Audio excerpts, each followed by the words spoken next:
things, distracts attention away from a few others. In none of these cases have any indictments been returned or any of the dozens of perpetrators involved in these spectacular murders convicted or punished.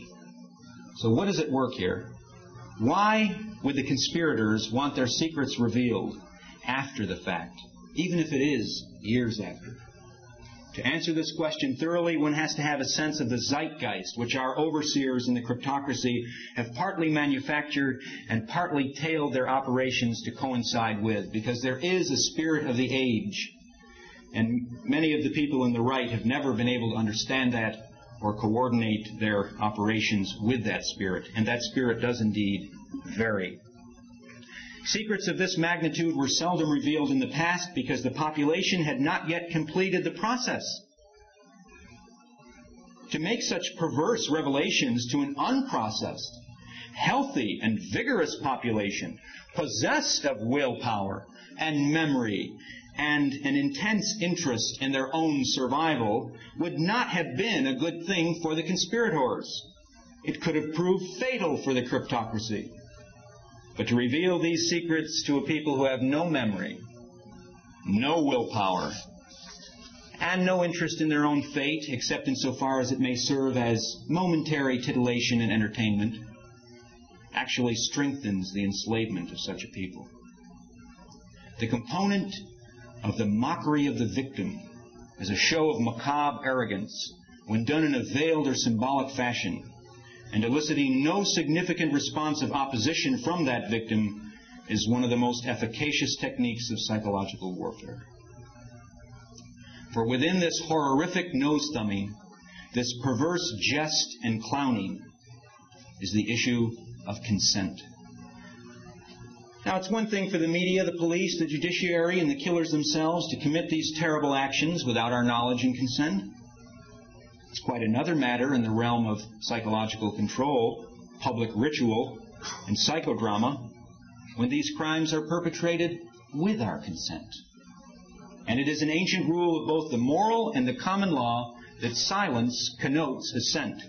Silence and inaction constitute consent in the face of these crimes. They brag to us about what they've gotten away with, and we're thrilled by it. That's our only response. It's thrilling. That and the wait for the next thrill. This is collective suicide, of course. This is why the general principle of exposing the conspirators, when blindly applied, is bankrupt. Exposure per se, without a strategy, is worse than useless. It actually plays into the hands of the conspirators. And by the way, to whom are you making this exposure? Exposure presupposes an audience of human beings who will fight, react, remember. I remember Bud Dwyer's suicide on television. The Pennsylvania official prefaced that televised act with a quote from his associates, who told him that, Bud, if you try to expose the wrongdoing, the American people have become so jaded about routine investigations into political corruption on TV's 60 Minutes and 2020, it's no use. So Dwyer decided that a population so jaded would need a sacrificial victim to shake it out of its slumber and its stupor. But Dwyer's televised self-immolation did no such thing, did it? Instead, it became, like virtually everything else that appears on television, a trivialized part of the entertainment extravaganza, and very little more. It merely raised the stakes for the next human life to exceed in terms of violence and horror and brutalization as public fare. As I stated at the outset, I do not share the conceit about modern man being the best and the brightest human in history. I believe we have devolved, if anything, and while modern man is stuffed full of a tremendous amount of data of varying degrees of inanity, he is actually approaching the level of the subhuman. I submit that this process is the result of the imposition of a carefully orchestrated process of human alchemy wrought through public events, which our controllers would like us to believe have nothing to do with mass psychology and everything to do with merely work-a-day buying and selling, civics, politics, political science, and money changing. Well, perhaps it is that the elite are mad. Perhaps that's all they are. But if they are mad, and they really do believe in their own hallucinations, then we may still wish to pay attention to these, to see what form these have taken and will take. Because these mad would-be shepherds and controllers have method in their madness and a great deal of power. They may be found in the boardrooms of our corporations, our Pentagon, our White House. Fabled alchemy had 3 goals to accomplish before the total decay of matter, the total breakdown we are witnessing all around us, was fulfilled. Before I enumerate these, remember, I'm talking here about what the elite believe, the madness that they believe, and because they are powerful, the importance of explicating that, not what I believe. So alchemy had 3 goals to accomplish before the total decay of matter, the total breakdown we're witnessing, was accomplished. And these are, 1, the creation and destruction of primordial matter. 2, the killing of the divine king. And 3rd, the bringing of prima materia to prima terra. Since this cycle of time was first reborn, these were the goals of the Gnostic Rosicrucian elite. An elite not confined to hereditarily insane Roderick Usher-type mansions in New England, but as real and corporeal as the Skull and Bones organization at Yale University, to which George Bush is a charter member. The Bohemian Grove here in California. Dr. John Whiteside Parsons' Ordo Templi Orientis, also of California. Dr. Parsons, by the way, being of Caltech. General Albert Pike's Scottish and Palladian rites of Freemasonry in the American South, and a host of lesser imitators, all these cults having the highest possible offices, connections, and old boy networks. So let us give Old Scratch his due. His minions accomplished these fabled alchemical goals with a degree of efficiency and panache that we must admire, as long as we don our pathologist's aprons and gloves before doing that. The creation and destruction of primordial matter was accomplished at the Kabbalistic White Head, at White Sands, New Mexico, at the Trinity site, at the beginning of the ancient road known as the Jornada del Muerto, or Journey of Death, when the first atomic bomb was exploded. That's the creation and destruction of primordial matter in alchemy. The killing of the divine king was ritualistically accomplished on the 33rd degree of parallel latitude, near the Trinity River and the Triple Underpass, on a street known to the people as Bloody Elm Street, in an area known as Dealey Plaza, the site of the first Masonic temple in Dallas, with the shattering of the head of the King of Camelot, President John Fitzgerald Kennedy. And the bringing of prima materia to prima terra was accomplished in 1969 with the Apollo flight to the moon and the returning to Earth of moon rocks, which have gone on to be used in various rituals of no mean significance. By the way, the Phoenix landing module was jettisoned into the sun in a kind of alchemical marriage of sun and moon. A Freemason and astronaut Lieutenant Colonel Edwin A. Buzz Aldrin brought with him to the moon the 2-headed eagle flag of the Knights Templar, which is now on display at the Masonic Lodge in Washington, D.C. The final objective, after these 3 have been realized, the fabled goal of the Western mystery religion, is known in alchemy as must be. It is also known as the revelation of the method. It is also known as the making manifest of all that is hidden. It is a process we are in now. Could it be possible in our wildest imaginings that the cryptocracy has issued a kind of video Rosicrucian manifesto, revealing exactly what television is doing to us, and more than that, what the future of television and video and computers and electronic stimulation of the brain are and are being planned for us? The name of the film is entitled Videodrome, directed by the Canadian David Cronenberg. Mr. Cronenberg has made two other films of note. One, Scanners, is about a team of assassins, and another is a version of a Stephen King novel which also encourages assassination of a candidate for political office. The following are direct quotes from Cronenberg's film Videodrome, which pits a cable TV independent who broadcasts sadomasochistic snuff films against a mysterious global corporation called Spectacular Optical. Quoting now from Videodrome. "We are entering savage new times." Quote from Videodrome. "The battle for the mind of North America will be fought in the video arena, the Videodrome." Quote from Videodrome. "Your reality is already half hallucination. If you're not careful, it will become total hallucination." Quote from Videodrome. "Massive doses of Videodrome signal will ultimately create a new outgrowth of the brain, which will produce and control hallucination to the point that will change human reality." In another scene, the movie shows the cable TV producer being fit with a flight simulation helmet similar to the one developed for the U.S. Air Force pilots by Thomas Furness, head of the helmet research program at Wright-Patterson Air Force Base in Ohio.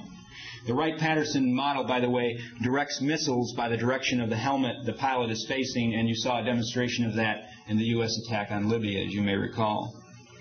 However, the prototype models, such as the one depicted in Videodrome, will feature a helmet that is really a mini movie theater, where the wearer is surrounded by a three-dimensional pictorial and audio display of the outside world, day or night. This display will be augmented by remote cameras that will feed pictures to the helmet wearer. In the dialogue of the Videodrome film, the helmet wearer asks his captor, who is forcing him to wear it, quote, "Will it hurt you?" To which his captor replies, "It won't hurt you. You might catch yourself sliding in and out of the hallucinatory state after this is all over. If you do, just relax and enjoy it. It will soon go away. But for now, I think you'll find a little video sadomasochism, ultraviolence, will be necessary to trigger off a good, healthy series of hallucinations. That's why our Videodrome show is so strange. Something to do with the effects of the exposure to violence on the central nervous system. It opens up receptors in the brain, in the spine, and that allows the Videodrome signal to sink in." End quote. Researcher William Grimstad writes, quote, "It is the implantation of this illusory picture of the world into our minds, a process of widespread, indeed virtually universal hallucination, emerging from extremely circumscribed and elusive sources, that forms the major activity of the hidden powers." End quote. Ronald M. McRae, writing in the book Mind Wars from St. Martin's Press, declared that for the past 30 years, the Central Intelligence Agency, the departments of the Army, Navy, Air Force, and Marine Corps, as well as NASA and the Defense Intelligence Agency, have been deeply involved in occult and parapsychic research. McRae estimated the Pentagon spent $6 million on research to determine if the human brain can receive or transmit ELF, or extremely low frequency, ELF, radio waves. C.B. Baker, writing in the September 1987 issue of Youth Action News, cites ELF pulses in the 6 Hertz range as capable of producing extreme disorientation, stress, abulia, and the disruption of thinking processes. Dr. Russell Targ, a physicist with expertise in lasers, optics, and microwaves, working for a decade at SRI International, on what he describes as a multi-million-dollar program of psychic research financed by the Department of Defense and U.S. intelligence agencies, said a major portion of his work dealt with the interface between the brain and the computer, bionic implants, and the creation of greater man-machine hookups. In December of 1984, Cayman Tempo, an industrial research organization based in Alexandria, Virginia, sponsored a private gathering of scientists conducting experiments in radical mind control. Among the 11 speakers at the 2-day conference were Dr. Robert Yon, Dean of Engineering at Princeton University, Dr. Harold Putoff of SRI International, and Dr. Robert Morris of Syracuse University. The conference was attended by top government and military officials. In late 1968, the Federal Bureau of Investigation sent out anonymous messages using occult and mystical symbolism to persons who had been under FBI surveillance, according to the November 23, 1977 issue of the Torrance Daily Breeze. Our surveillance society, which boasts NASA's $189 million infrared astronomical satellite, which is capable of reading a car license plate from 560 miles above the Earth, leaves fewer and fewer private areas for the individual to find refuge inside. Electronic and laser technology are capable of reducing 500,000 acres of landscape to the dimensions of a video game for remote viewing. And I'm sure in 1 or 2 years that area will be doubled or quadrupled. These are the major methods of altering or controlling human behavior. The first is psychological, the second pharmacological, and the third electronic. In 1964, then Deputy CIA Director Richard Helms reported to the Central Intelligence Agency on Soviet behavior modification and population control mechanisms. Now keep in mind as we review this material that at one point in his report, Helms states that the U.S. government is 5 years ahead of the Soviets in this area. So I'm not just showing you this in order to do some Soviet bashing here. I'm also showing you this as a mirroring. What Helms is talking about with regard to the Soviets, we already possess, if you can believe Helms. By the way, this was a confidential report declassified in the mid-1970s. Says Helms, with regard to mass mind control, quote, particularly notable are attempts to use modern information theory, using information inputs as causative agents rather than chemical agents.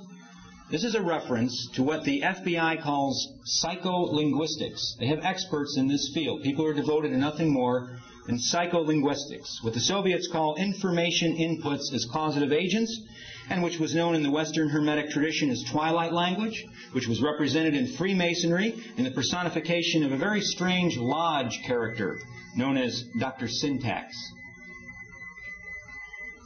It works on the same principle as the implantation of subliminal macabre skulls and other sex and death sigils in the ice cubes in the whiskey ads, which Dr. Wilson Bryan Key has documented. And in the conscious mind misses them, but the subconscious does not. Helms is referring to what the U.S. government calls the second signal system, whereby certain key words recognized by the unconscious as words of power capable of generating sensations of fight or flight, terror, apprehension, and so forth, when these words are tied into scenarios, rituals, ceremonies, lone nut killings that are highly publicized, the process is continued. For example, in Son of Sam, you had a very strange letter written to Jimmy Breslin, which I feel the cult knew ahead of time Breslin would give maximum publicity to. And they sprinkled some of these onomatological words of power, psycholinguistics, if you have to have the modern scientific jargon for it. And one of those was King Wicker. It was very interesting that that word happened to crop up. Time limitations forbid me to go into that, but if you make a study of sacrifices and ritual murders, you'll find King Wicker and Wicker cropping up repeatedly.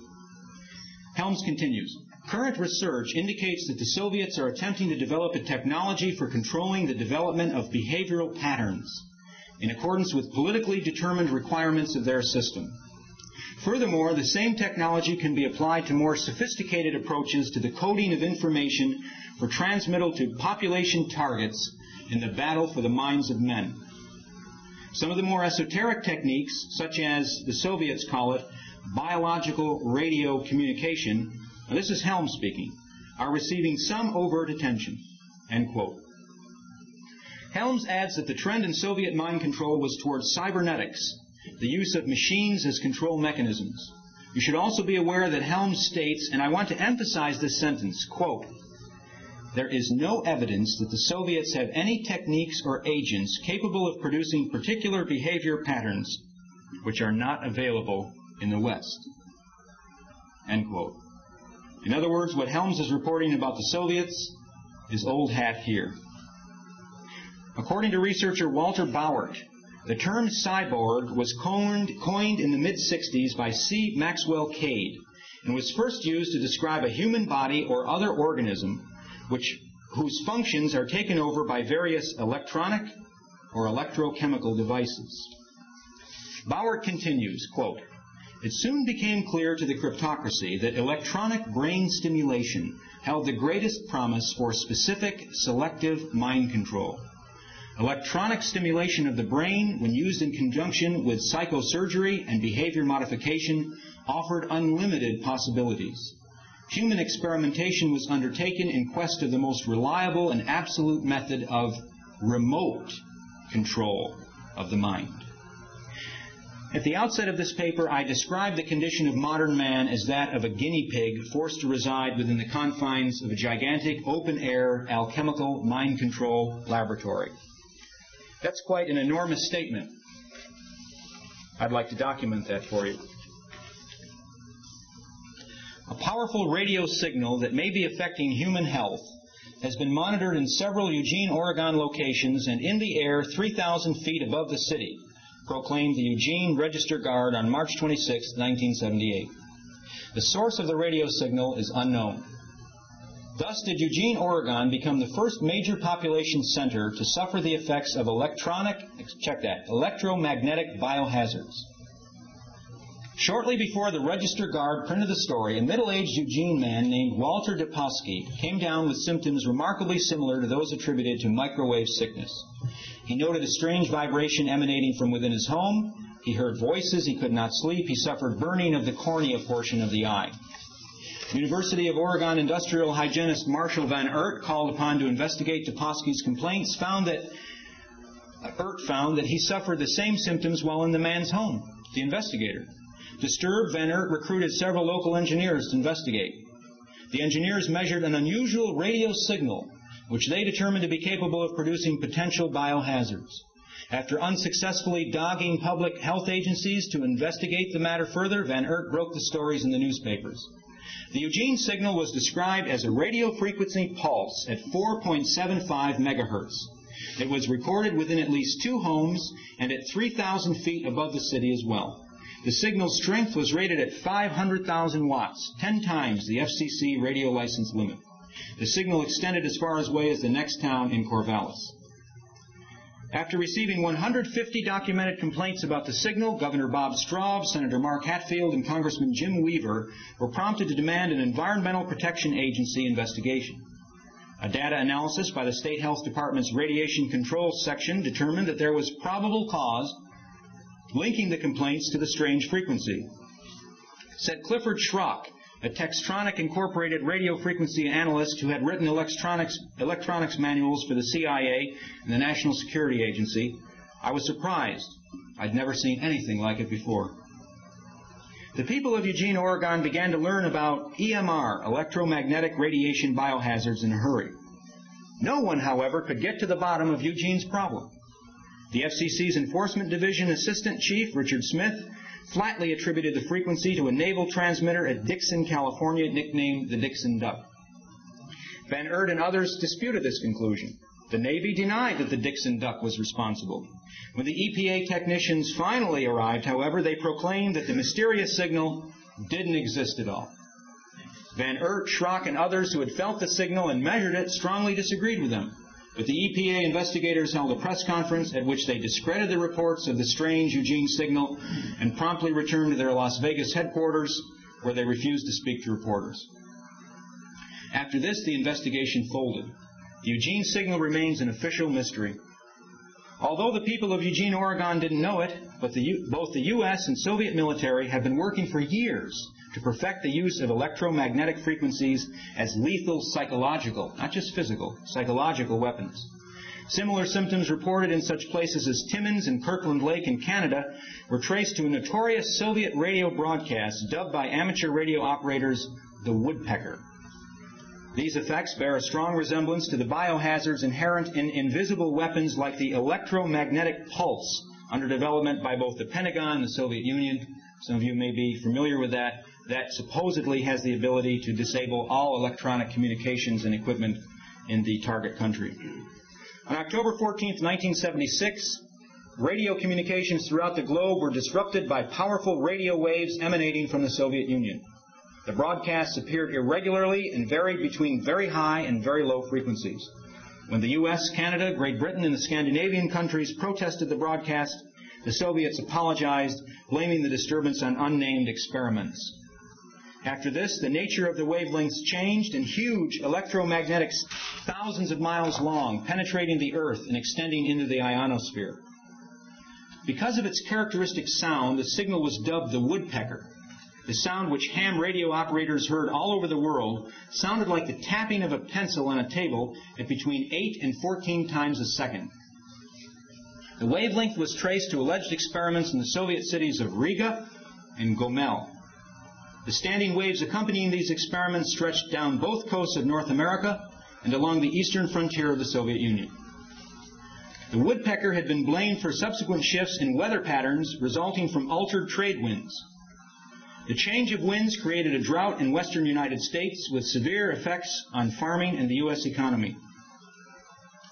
But the potential effect of these standing waves on human beings is cause for much greater concern. Just as the human body's nervous system operates electromagnetically, so the Earth has an electromagnetic sphere, which scientists claim can be altered to produce dramatic weather shifts. In fact, the Earth's ionosphere oscillates at approximately the same frequency as human brain waves, making it a perfect carrier off of which electromagnetic radiations in the brainwave range can be bounced without any change of frequency. The relationship between the electronetosphere and the electromagnetic basis of the human body can be exploited as a strategic weapon. Everyone has experienced mental changes and emotional shifts during changes of weather.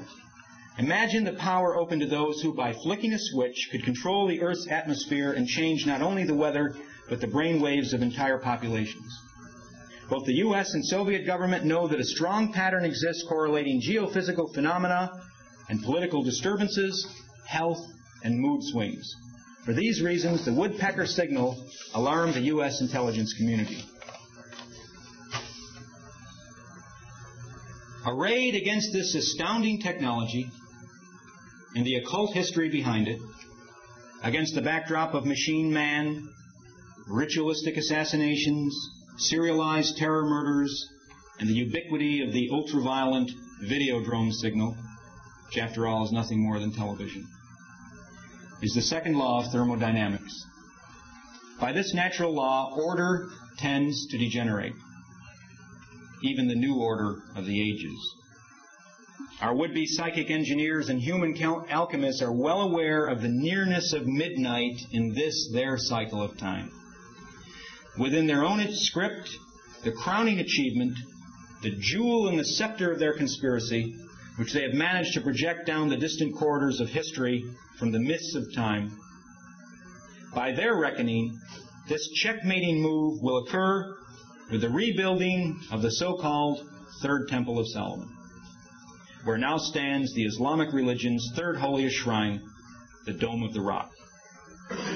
Curiously, this is the goal not only of the fundamentalist, Zionist, so-called Christians, but also of the Masonic Order, which features graphic depictions of this temple in most of their critical symbolism.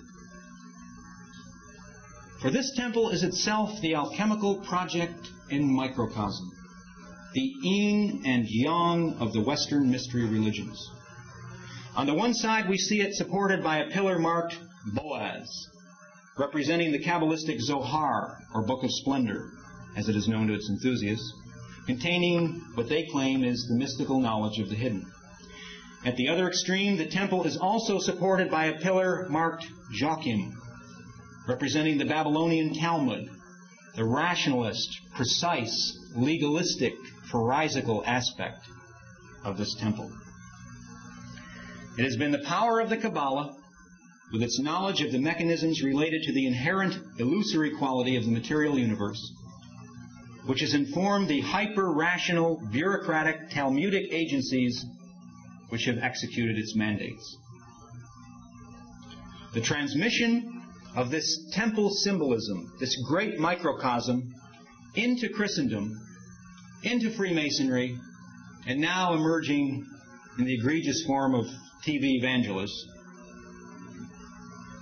This came about through the great Renaissance alchemist Marsilio Ficino's co-conspirator Pico della Miranda.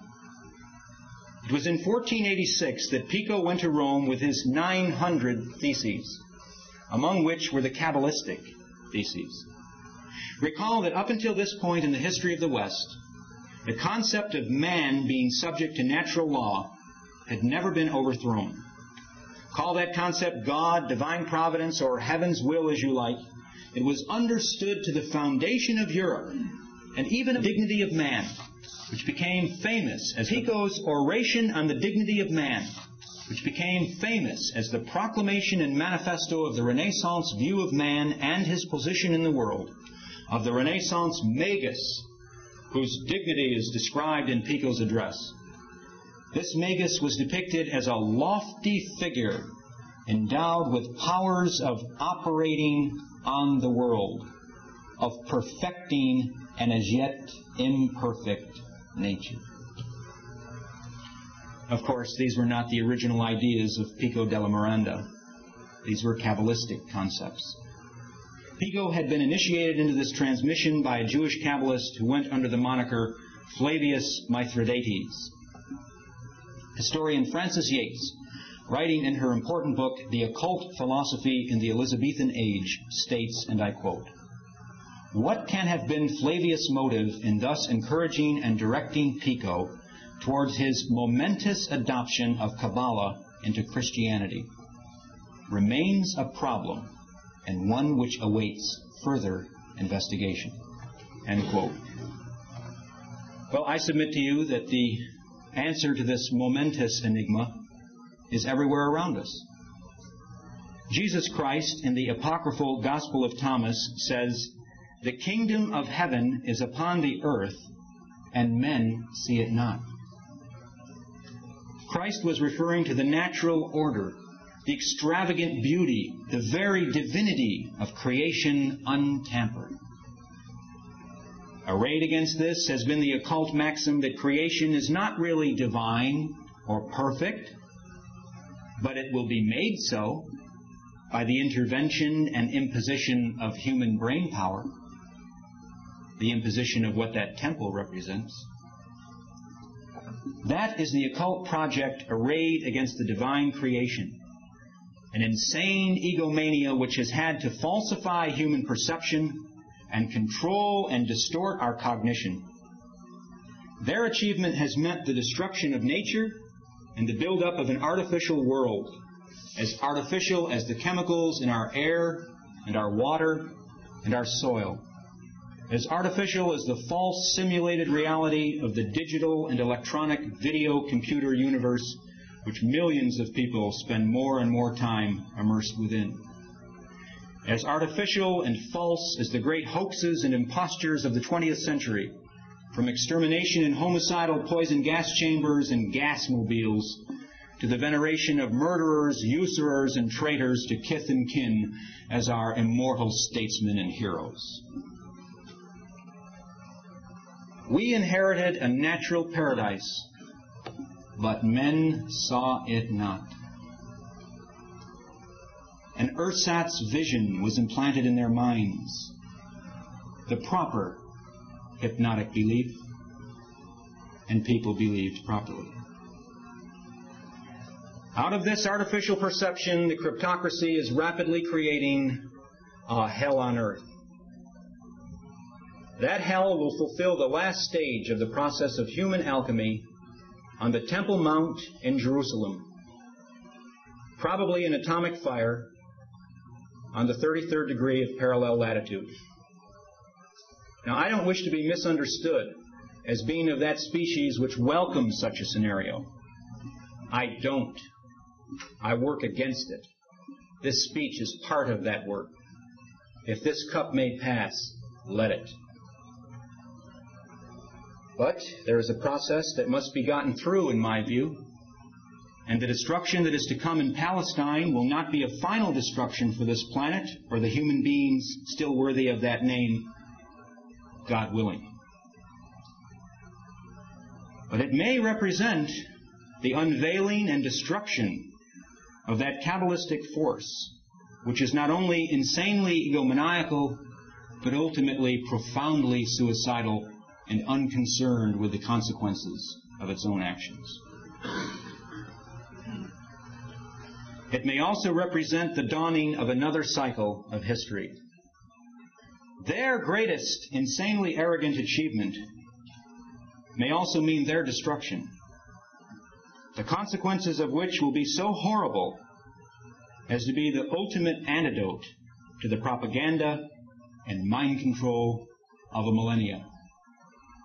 Ecce signum, ignem caritas. Thank you very much.